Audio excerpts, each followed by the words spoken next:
Hey guys, welcome back. Today we may be talking about a topic that makes some people uncomfortable or upset. Sorry if you can hear a leaf blower in the background. We're working with what we got. So after finishing last week's video, God gave me some ideas that I wrote down really quickly and didn't really think very much about, and actually completely forgot about what we're supposed to be talking about today. And I was made aware of a Catholic news item that has occurred today, and when I went to check on the content that was supposed to be in this video, I was shocked to find how relevant it was to this news item I saw, and so thought that was a bit providential. And so today we are going to be speaking on what is the ideal, perfect, Christic way to face unjust persecution. What are we called to as Catholics, as Christians, when we face suffering? And this is difficult because the natural tendency of mankind is to fight unjust persecution, to come to your own defense, to rise up, to think that the way to win against persecution is to fight it. Christ has shown us that that's not how you win. Christ faced the most unjust persecution, and he demonstrated, as the pattern of perfect existence, the ultimate guide we're supposed to be following, he demonstrated how to face unjust persecution and how to rise as a result. And we see that that is to submit yourself to it in humility and not to come to your own defense. And this doesn't make any sense to the average human person without supernatural faith. It's totally contrary to human reason, which is why in the Bible we see in Isaiah 55:8 it says, "For my thoughts are not your thoughts, and my ways are not your ways, saith the Lord." St. John of the Cross also has something interesting to say in a similar vein. He says, "Hence the wise men of God and the wise men of the world are foolish in the eyes of each other. For one group finds the wisdom and knowledge of God imperceptible, and the other finds the same of the knowledge of the world. Wherefore the knowledge of the world is ignorance to the knowledge of God, and the knowledge of God is ignorance to the knowledge of the world." And so if you are a person of strong faith, strong prayer, seeking sanctification, reading the saints, seeing their worldview, you will see that their perspective doesn't make a lot of sense to the normal person without faith. And so that can be tough to swallow sometimes. And I think one of the things that is important to remember and interesting to think about is that, as we've been talking about, God always has his hands on everything, all of existence and all that happens. And so there is nothing that happens that is beyond his purview. And, there is his active will and his passive will, but all things God works towards the greater good. And when you think about it, Christ, God, hand-selected his own betrayer, and then with full knowledge allowed his betrayer to betray him. Why would God do this? God was in complete control. He could have stopped it. He could have fought against it. But God knew, as existence itself, that the way to supernaturally rise, the way to become more than what we are on a natural level, you have to die. And that there is a rising in the dying, both literally in the resurrection of Christ, but also that is the pattern of reality. And you see in the saints that when they go to die, something supernatural happens to them that causes them to rise, and they become supernaturalized.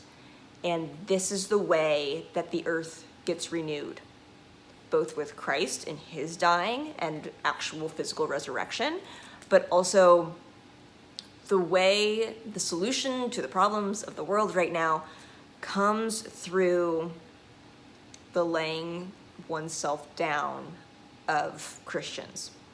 The ascent to unjust suffering, knowing that that is the path to salvation.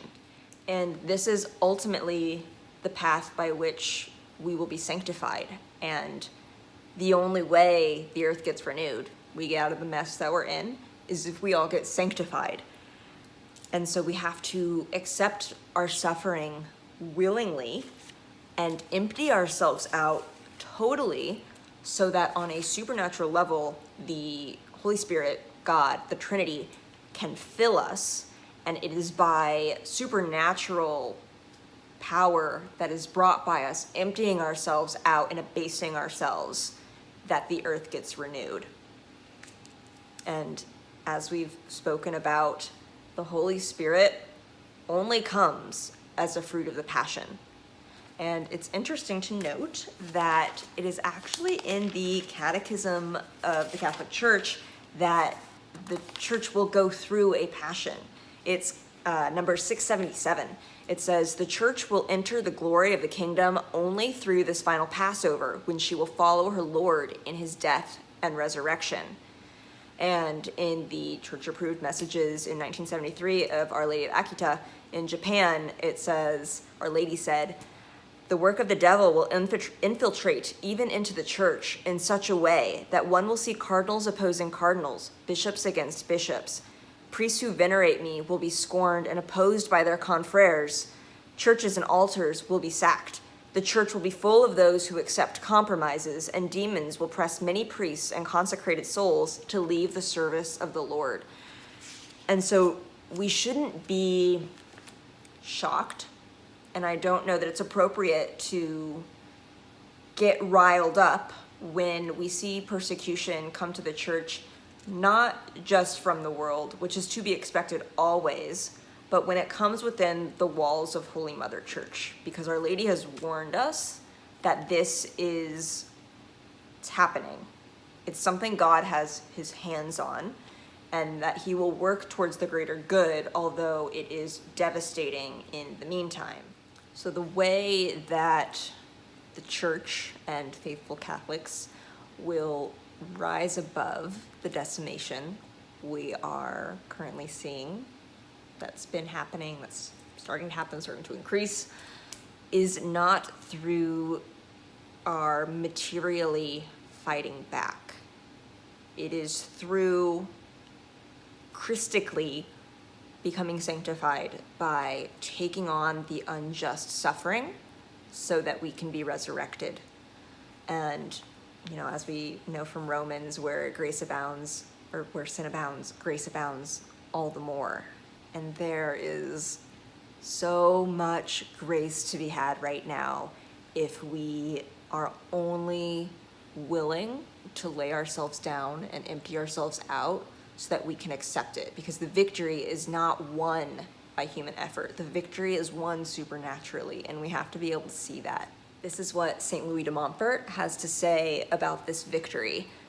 In True Devotion to Mary, chapter 1, he says, "But the power of Mary over all the devils will especially shine forth in the latter times, when Satan will lay his snares against her heel. That is to say, her humble slaves and poor children, whom she will raise up to make war against him.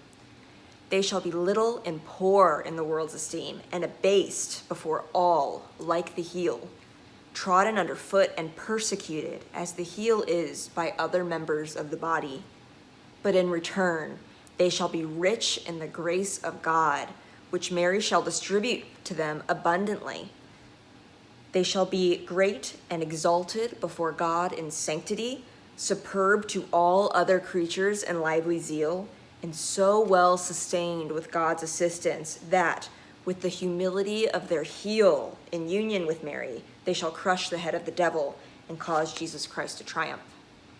So the correct response to persecution that we've been seeing, that we are seeing, that we will see more of, is not to rise up in self-righteous anger, it is to become humble, to become small, it is to die. And in this way, God will resurrect us. Thanks for joining. Please remember to like, subscribe, and share, and we will see you next time.